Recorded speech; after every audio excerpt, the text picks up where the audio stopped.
আত্মরোধের সংকল্প প্রকাশ করে এবং আমরা দেখেছি গাজায় প্রতিদিন যে রক্তপাত যে ধ্বংস চলছে তা কোনো একক সরকারের ব্যর্থতা নয়, বরং এটি একটি আন্তর্জাতিক কার্যকর দল।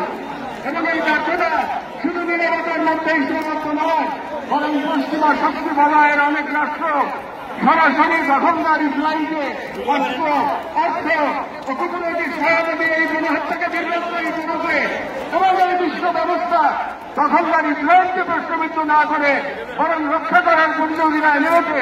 সেহেতু আমরা জাতিসংঘ ও আন্তর্জাতিক সম্প্রদায়ের প্রতি জোরালো দাবি জানাচ্ছি, এক, জায়নবাদী ইসরায়েলের গণহত্যার বিচার আন্তর্জাতিক আদালতে নিশ্চিত করতে হবে।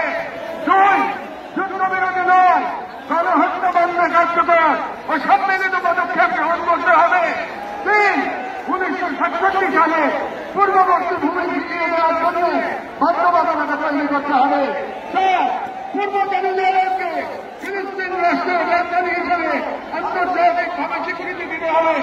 এবং পাঁচ, ফিলিস্তিনের রাষ্ট্র নিয়ন্ত্রণ, নিরাপত্তা এবং রাষ্ট্রীয় সার্বভৌমত্ব প্রতিষ্ঠার উন্মুক্ত করতে হবে। কারণ এই মুহূর্তে বিশ্ব ব্যবস্থা যে ন্যায়ের মুখোশ পড়ে আছে, গাজা ধ্বংসস্তূপে সেই মুখোশ ঘটে পড়েছে। আমাদের দ্বিতীয় দাবিগুলো মুসলিম উম্মাহ নেতৃবৃন্দের প্রতি।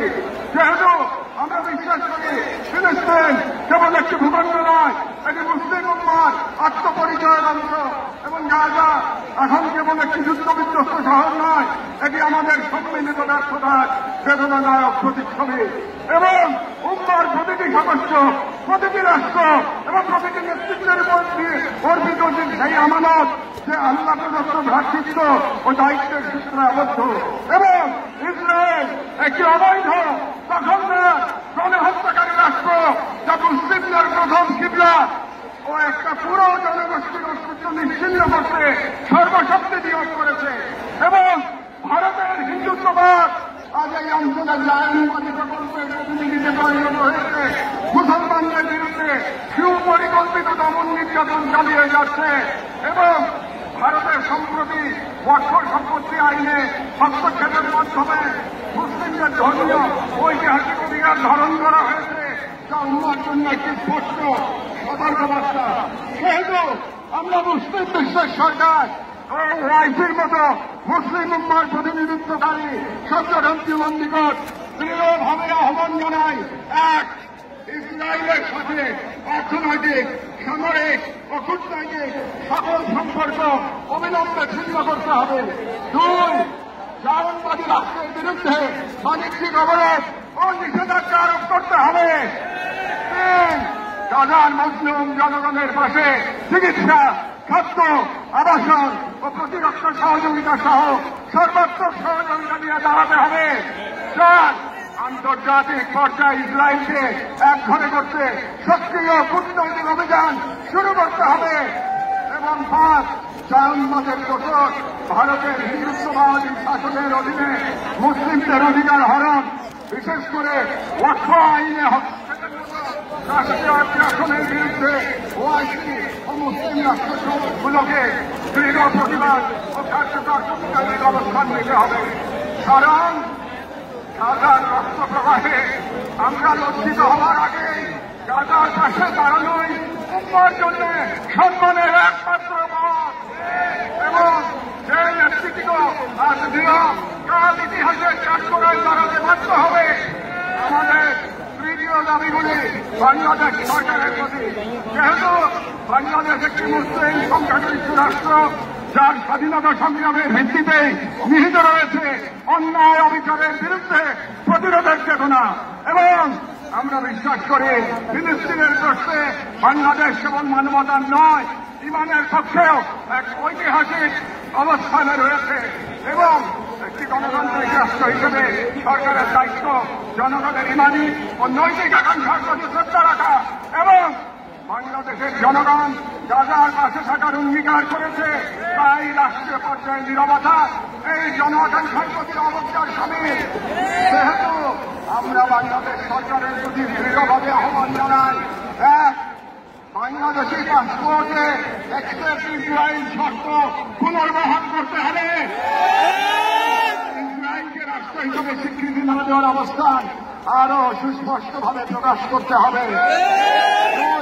সরকারের ইসরায়েলি কোন প্রতিষ্ঠানের সাথে যত চুক্তি হয়েছে তা বাতিল করতে হবে। রাষ্ট্রীয়ভাবে গাজায় ত্রাণ ও চিকিৎসা সহায়তা পাঠানোর কার্যকর ব্যবস্থা নিতে হবে। জায়নবাদের দোষর ভারতের হিন্দুত্ববাদী সরকারের অধীনে মুসলিম ও অন্যান্য সংখ্যালঘুদের ওপর চলমান নির্যাতনের বিরুদ্ধে রাষ্ট্রীয়ভাবে প্রতিবাদ জানাতে হবে। হিন্দুত্ববাদ আজ শুধু একটি স্থানীয় মতবাদ নয়, বরং আন্তর্জাতিক চাইনিজ ব্লকের অন্যতম দোষর। পাঠ্য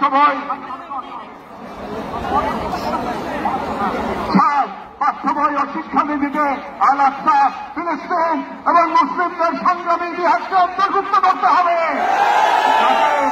ভবিষ্যৎ মুসলিম প্রজন্ম নিজেদের ইতিহাস, ঐতিহ্য ও আত্মপরিচয় নিয়ে গড়ে ওঠে। কারণ রাষ্ট্র কেবল সীমানা নয়, রাষ্ট্র এক আমানত। আর এই আমানত রক্ষা করতে না পারলে ইতিহাস আমাদের ক্ষমা করবে না। আমাদের সর্বশেষ দাবিগুলো নিজেদের প্রতি, যা মূলত একটি অঙ্গীকার দাবা। যেহেতু আমরা বিশ্বাস করি আজকুট কেবল একটি শহর নয়, এটি ইমানের অংশ, এবং আমরা জানি বাইতুল মুকাদ্দাসের মুক্তি অন্য কারো হাতে নয়, আমাদেরই কোন প্রজন্মের হাতে না লেখা হবে। এবং আমরা বুঝি জাহানবাদের প্রতিষ্ঠা মূলত আমাদের নিজেদের আত্মবিস্মৃতির ফল। এবং আজ যদি আমরা প্রস্তুত না হই, তাহলে আল্লাহ না করুন, তাহলে আমাদের সন্তানেরা হয়তো এমন এক বাংলাদেশ পাবে যেখানে হিন্দুত্ববাদ ও জাহানবাদ একত্রে নতুন গাজা তৈরি করবে।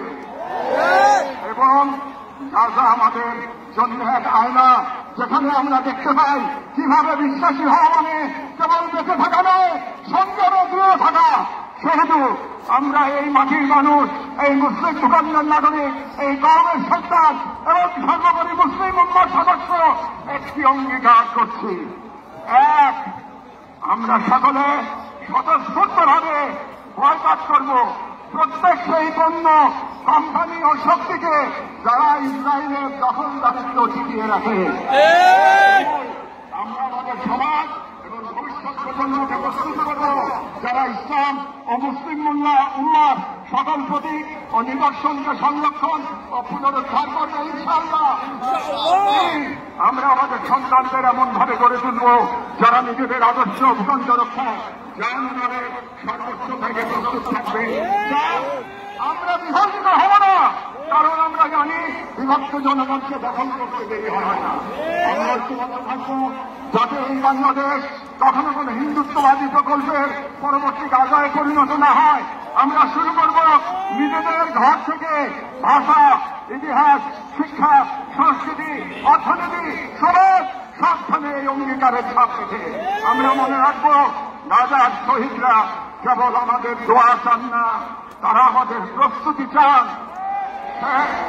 শেষ কথা, শান্তি বর্ষিত হোক গাজার সম্মানিত অধিবাসীদের উপর, তাদের উপর যারা নজিরবিহীন সবর করেছেন, যারা বিশাল ইমানের পর প্রমাণ দিয়েছেন, যারা ধ্বংসস্তূপের মাঝেও প্রতিরোধের আগুন জ্বেলেছেন, বিশ্বের নিরাপত্তা উদাসীনতার যন্ত্রণা হাসি মুখে বুকের মাঝে ধারণ করেছেন।